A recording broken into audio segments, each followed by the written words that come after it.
안녕하세요. 건국대학교 학원방송국 ABS 아나운서 김고원입니다. ABS 아나운서들이 들려주는 오디오북 컨텐츠 북커버에서 오늘 낭독해드릴 작품은 영국 계몽주의를 대표하는 조너선 스위프트의 장편소설 걸리버 여행기입니다. 오늘은 걸리버 여행기 제1부 제2장을 마저 읽어드리겠습니다.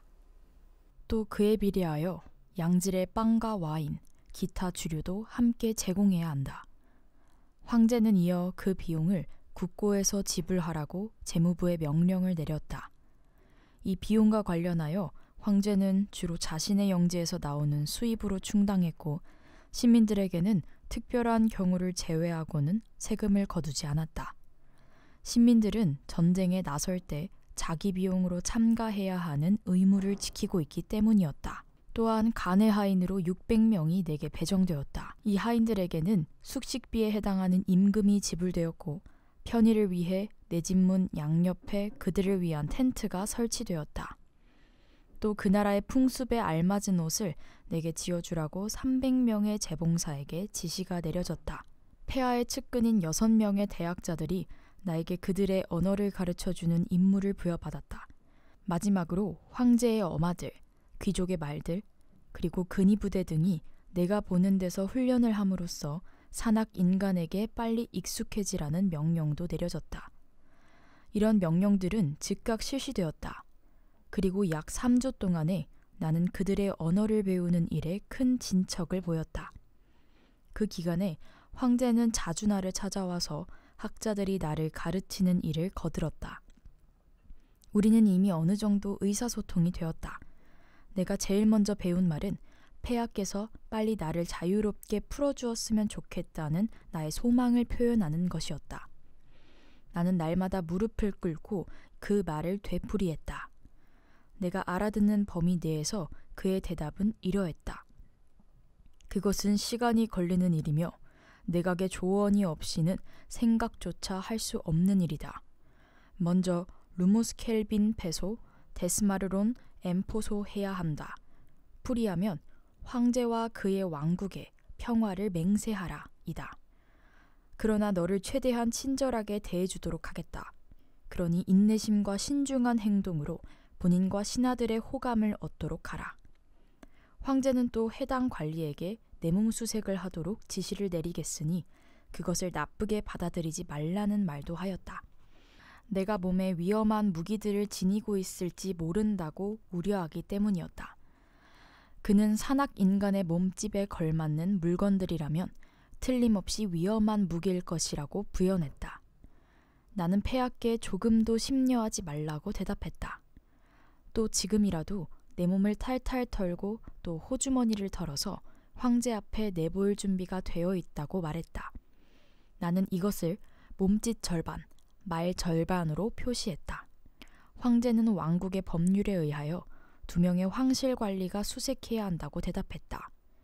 또 나의 동의와 협조 없이는 이런 수색 작업을 할 수 없다는 것도 안다고 말했다.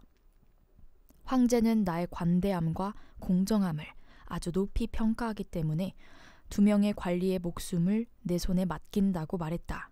그들이 내게서 무엇을 압수하든 간에 내가 왕국을 떠날 때에는 다시 돌려주거나 아니면 내가 요구하는 금액을 지불할 것이라고 덧붙였다. 나는 2명의 관리를 내 손으로 집어 올려 그들을 나의 상의 호주머니에 먼저 집어넣었고 이어 다른 호주머니들로 차례로 옮겨놓아 수색을 도왔다. 그러나 나의 2식의 호주머니와 또 다른 비밀 호주머니는 보여주지 않았다. 그 호주머니에는 내게는 중요하지만 다른 사람들에게는 하찮은 자그마한 필수용품들이 들어있던 것이다. 한 식의 호주머니에는 은제 시계가 들어있었고 다른 식의 호주머니에는 자그마한 지갑에 약간의 금이 들어있었다. 2명의 관리는 펜, 잉크, 종이를 휴대하고서 그들이 본 모든 물건에 대하여 정확한 물품 목록을 만들었다. 그 작업이 끝나자 나를 다시 땅에다 내려달라고 하면서 그 목록을 황제에게 바쳐야 한다고 말했다.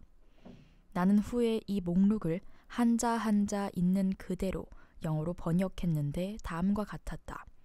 먼저 산악인간의 상의 호주머니를 샅샅이 뒤진 끝에 우리는 커다란 낡은 천 한 장을 발견했는데 그 크기는 폐하의 주요 국무회의실에 카펫으로 사용해도 될 정도로 컸습니다.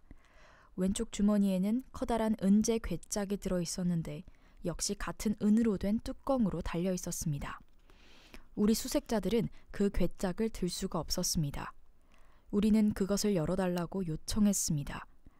우리 중 한 명이 그 괴짝 안으로 들어가 보니 거기 쌓인 먼지가 무릎 절반까지 올라왔고 그중 일부가 우리의 얼굴에 날아들어 우리 두 사람은 여러 번 재채기를 했습니다.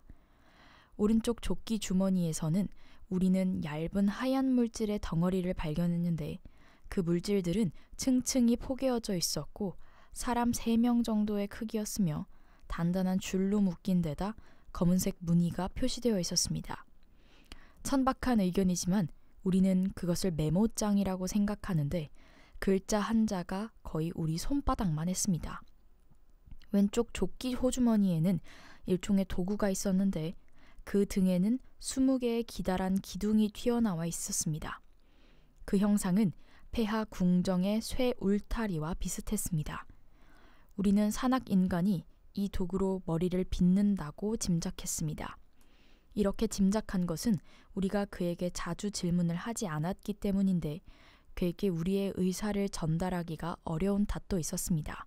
그의 중간 덮개의 커다란 오른쪽 호주머니에서 우리는 사람 키 정도의 속이 빈 쇠기둥을 발견했습니다. 그것은 그보다 더 큰 단단한 나무 조각에 고정되어 있었습니다. 기둥의 한쪽 면에는 커다란 쇠 조각이 튀어나와 있었는데 그 조각에는 괴상한 무늬가 새겨져 있었습니다. 왼쪽 호주머니에도 이와 같은 물건이 하나 더 있었습니다. 오른쪽에 있는 새끼 호주머니에는 하얀 금속과 붉은 금속으로 만든 동그랗고 평평하면서 크기가 서로 다른 조각들이 여럿 있었습니다. 그 하얀 조각들은 은인 것 같았는데 너무 크고 무거워서 저의 동료와 저는 그것들을 들 수가 없었습니다. 왼쪽 새끼 호주머니에는 불규칙한 형태를 가진 2개의 검은 기둥이 있었습니다. 우리는 그 호주머니의 바닥에 서 있었기 때문에 그것들의 꼭대기까지 아주 어렵사리 올라갈 수 있었습니다. 거기에는 우리의 머리보다 2배나 큰 하얗고 둥근 물질이 있었습니다. 2 기둥의 안에는 거대한 쇠날이 들어있었습니다. 우리는 이것이 위험한 물건일지 모른다고 우려하여 그에게 그 속에 든 것을 보여달라고 요구했습니다. 그는 그것들을 케이스에서 꺼내더니 그의 나라에서는 그중 하나로 턱수염을 면도하고 다른 하나로는 고기를 써는데 사용한다고 말했습니다. 우리가 들어갈 수 없는 2개의 호주머니가 있었는데 그는 이것을 시계주머니라고 했습니다. 그것은 그의 중간 덮개의 위쪽을 파고 들어가는 2개의 커다란 틈새인데 복부의 압력으로 딱 달라붙어 있었습니다.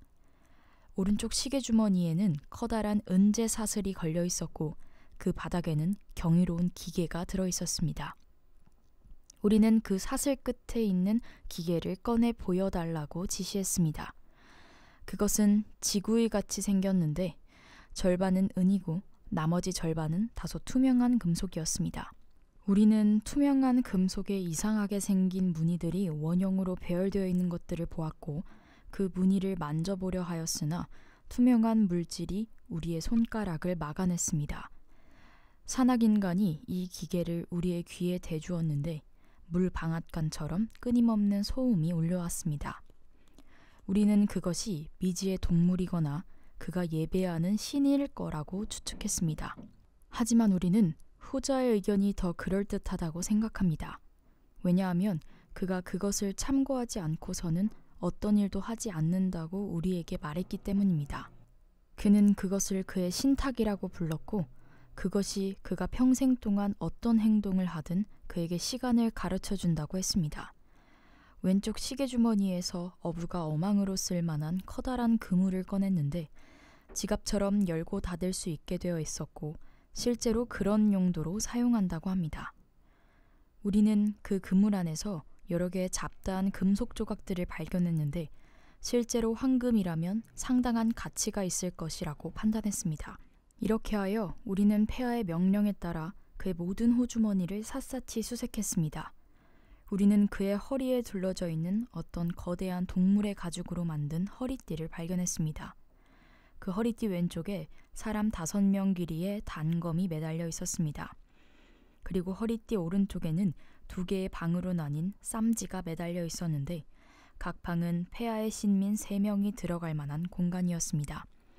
그 방들 중 하나에는 아주 무거운 금속으로 만든 여러 개의 둥근 공들이 있었는데 그 크기는 우리의 머리만 하여 그것을 들어 올리려면 상당한 힘이 필요할 듯합니다. 다른 방에는 검은 알갱이들이 많이 들어 있었는데 그리 크지도 않고 무겁지도 않아서 우리의 손바닥에 그 알갱이를 50개 정도 들 수 있었습니다. 이상이 우리가 산악 인간의 몸에서 발견한 물건들의 목록입니다. 그는 우리에게 아주 공손하게 대했고 폐하의 명령에 고분고분하게 따랐습니다. 폐하의 성대한 칫에 제89월 4일에 서명하고 날인했습니다. 클레프렌 프렐록, 마르시 프렐록. 이 목록이 황제 앞에서 낭독되자 황제는 몇몇 물건들을 자진 제출하라고 나에게 명령했다. 그는 먼저 나의 단검을 내놓으라고 했고 나는 칼집제 다 바쳤다. 이어 황제는 정예군 3,000명을 소집하라고 명령하여 일정한 거리를 지키며 나의 주위를 둘러싸게 했다. 그들은 일단 유사시에 대비하여 활과 화살을 발사할 채비를 갖추었다. 하지만 나는 개의치 않았다. 나의 2눈은 황제에게 고정되어 있었기 때문이다. 이어 황제는 그 단검을 꺼내보라고 명령했다. 단검은 바닷물 때문에 다소 녹슬기는 했지만 전체적으로 아주 상태가 양호했다. 내가 칼을 꺼내들자 모든 병사들이 공포와 경탄의 고함을 내질렀다. 해가 밝게 빛나고 있어서 내가 칼을 이리저리 휘두르자 번쩍거리는 칼의 빛이 그들을 눈부시게 만들었기 때문이다. 아주 관대한 군주인 폐하는 내가 예상했던 것보다 덜 위축되었다. 그는 칼을 다시 칼집에 넣고서 내 발을 묶은 쇠사슬에서 약 2m 지점에 땅에다가 부드럽게 내려놓으라고 명령했다. 그 다음에 황제가 요구한 것은 속이 빈 쇠기둥, 즉 나의 호주머니 권총이었다. 나는 그것을 꺼냈고 황제의 뜻에 따라 그 용도를 보여주게 되었다. 나는 권총에 화약만 장전하여 발사하기로 했다. 다행히 화약 쌈지는 바닷물에 젖지 않은 상태였다. 나는 먼저 황제에게 놀라지 말라고 주의를 주었다. 그런 다음 권총을 들어 공중에 발사했다. 그 총소리는 단검보다 더 엄청난 반응을 일으켰다. 수백 명이 마치 벼락에 맞아 죽는 것처럼 땅에 엎드렸다. 심지어 황제 자신도 땅에 서 있기는 했지만 잠시 망연자실한 상태였다. 나는 방금 단검을 내놓았던 것처럼 내 권총 2자루도 화약 쌈지 및 총알과 함께 자진 제출했다. 그러면서 화약 쌈지는 특히 불 근처에다 놓아두지 말라고 간청했다. 만약 거기에 불이 붙으면 황제의 궁전이 공중분해 되어버릴 것이었기 때문이다. 나는 황제가 아주 보고 싶어한 시계도 내놓았다. 황제는 근위병사 2명에게 명령하여 그 시계를 어깨에 맨 막대기로 운반하게 했는데 그 모습은 영국에서 짐꾼 2사람이 맥주통을 메고 가는 것과 비슷했다. 그는 시계가 계속 소리를 내는 것을 신기하게 생각했고 분침이 움직이는 모습도 기이하게 여겼다. 소인들은 우리들보다 시력이 월등하게 좋았으므로 황제는 분침의 동작을 쉽사리 알아보았다. 황제는 주위에 있던 학자들에게 의견을 구했는데 다양하면서도 애매모호한 의견들이 많이 나왔다. 이런 상황은 내가 자세히 말하지 않아도 독자들이 충분히 상상할 수 있으리라 믿는다. 물론 내가 그들의 말을 완전하게 알아듣지 못한 탓도 있었을 것이다. 나는 은화와 동전도 내놓았고 9개의 커다란 황금 조각과 그보다 작은 황금 조각이 든 그물 지갑도 제출했다. 나의 칼과 면도날, 빗과 은제 코담배통, 손수건과 수첩도 역시 내놓았다. 나의 단검 2자루의 권총, 화약 쌈지는 수레에 실려 황제의 저장고로 운반되어 갔으나 나머지 물품들은 나에게 다시 돌아왔다.